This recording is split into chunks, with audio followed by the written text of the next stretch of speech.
Ganesh. I handle business development for DLP technology in the Indian market. And just a quick slide on what DLP is for those who have not heard the terminology. It's a semiconductor invented by Texas Instruments, manufactured by Texas Instruments.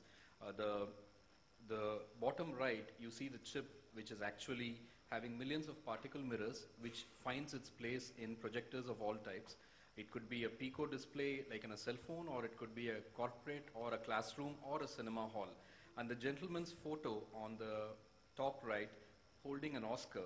We were awarded an Oscar for technology contribution in digitizing cinema theaters this year in January by the Academy Awards.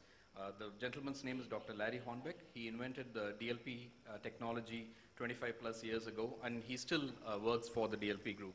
So DLP gets used, the chip itself gets used in projectors, which finds its place in a lot of classroom projectors. And this slide gives a kind of a quick summary on what is a semiconductor company person doing in an education summit.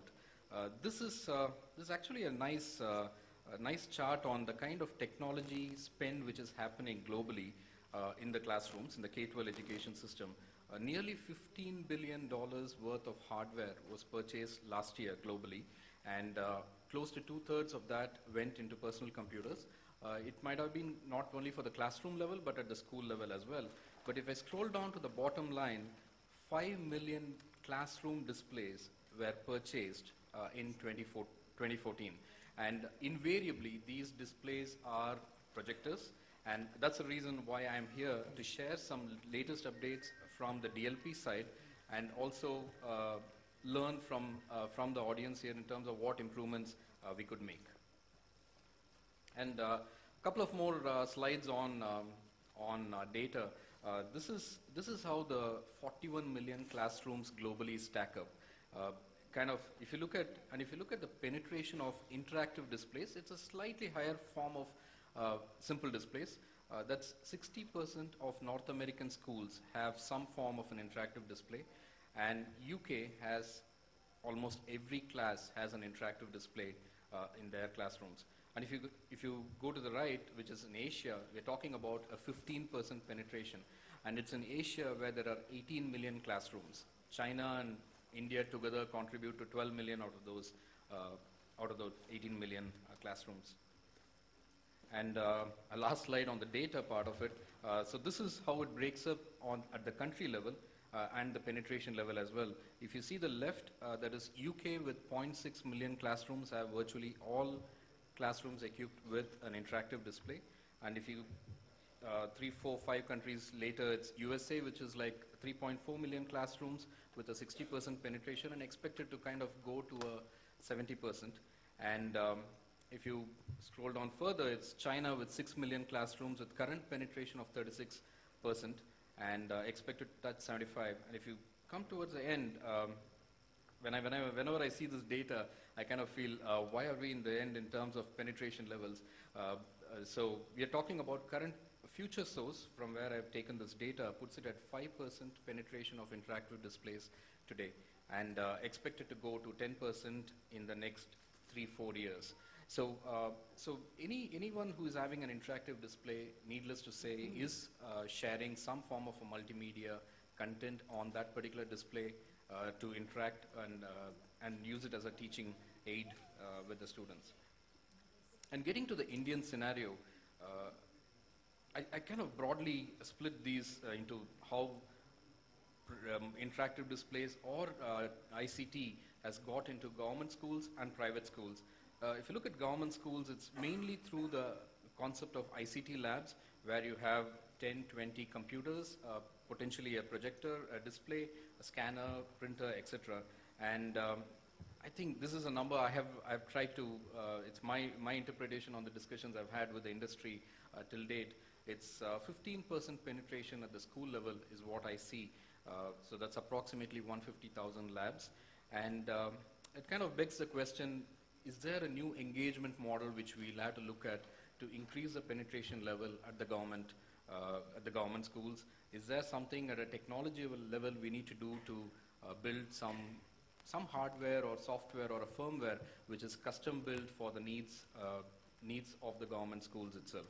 If you look at the private school scenario, I think most of the classrooms which are multimedia enabled are they have reached the hardware to the classroom level where the students need not go to this ICT lab, one in a school, and we think it's approximately 20% penetration today we see at a classroom level for the approximately 2 million private classrooms which are there.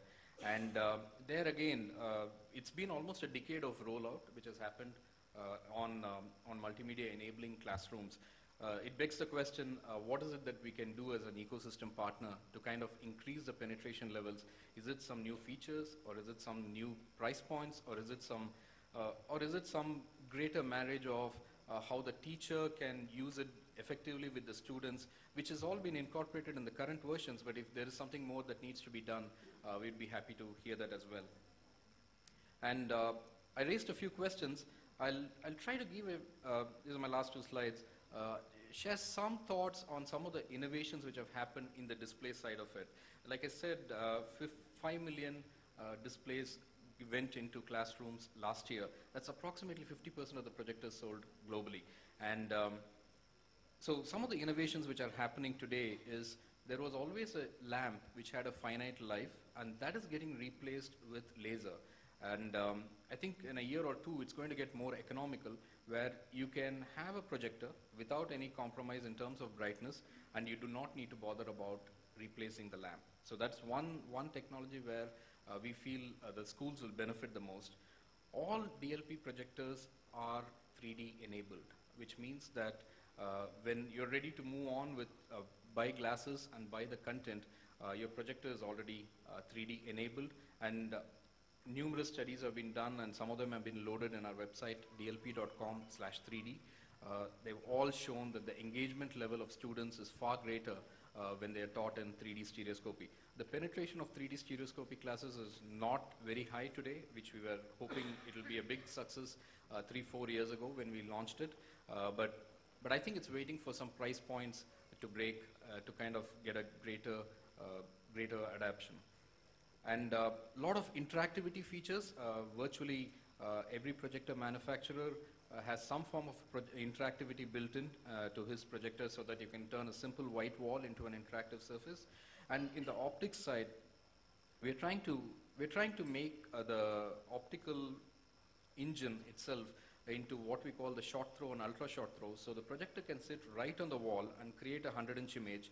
And so that way the no light falls on the teacher, and it's much easier to engage with the students.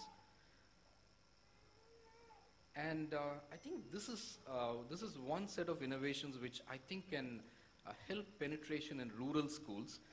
We have now started having displays which can be solar powered, which can take 50 watts of power, and computing and speaker. You can probably have a 100-watt solar panel and create a 50-inch image and reach out multimedia classrooms into rural areas where there is no power. And the most interesting thing is these products are portable, so you can actually, after the class is over, the teacher can actually take it and lock it up in the store as well, so that it's theft-proof. And all the optical engines which we are trying to do now, we are trying to get it 100% sealed. Some of them are like 98 today. We're kind of getting them to the 100% sealed optical engine option, and also not have filters. So if there are filters, you need to clean it. And in India, you know that most schools have a lot of dust around in the environment. And so this is one sealed optical engine is going to help in reducing the total cost of ownership. And the chip itself is designed to last for 5 years. We carry a 5-year warranty with the brands who manufacture the projectors. So it's kind of a long life, and that way, you know, the investment which you made, you don't need to bother about it for 5 years for sure. And these are some quick thoughts which I thought I'll share about the display side of it, which ends up being an important aspect of any classroom level purchase. And I'd be happy to take any questions during the interactions. Thank you.